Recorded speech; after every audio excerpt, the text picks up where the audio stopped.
আসসালামু আলাইকুম।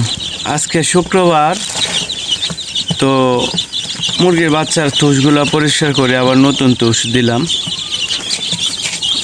অনেকে প্রশ্ন করে যে ভাই তুষ কতদিন পর পর বদলাইতে হয় আর কি। তো তুষ হচ্ছে আপনার এক ধরনের দুর্গন্ধ করে পায়খানা করার পর, আর একটা হচ্ছে ভিজে যায়।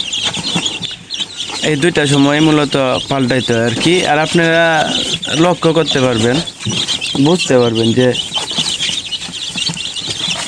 লক্ষ্য যদি ভালোভাবে করেন তাহলে বুঝবেন যে অতিরিক্ত যদি পায়খানা ভিজে যায় তুষগুলা, সেক্ষেত্রে পাল্টাতে হয়। আপনি তুষগুলা সঠিক সময় পাল্টাইলে বাচ্চাগুলো দেখা যায় কি একদম সুস্থ থাকে আর কি। যেমন আপনি যে আমার বাচ্চাগুলো দেখতেছেন, মুরগির দেখেন বাচ্চাগুলো কতটুকু সুস্থ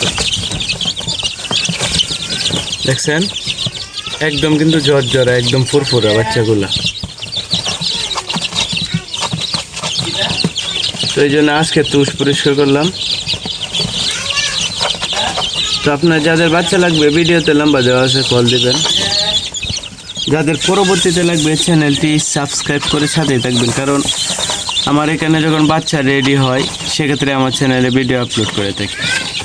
তো আজকের ভিডিওটি এতটুকুই। সবাইকে মহান আল্লাহ তাআলা ভালো এবং সুস্থ রাখুক। আসসালামু আলাইকুম।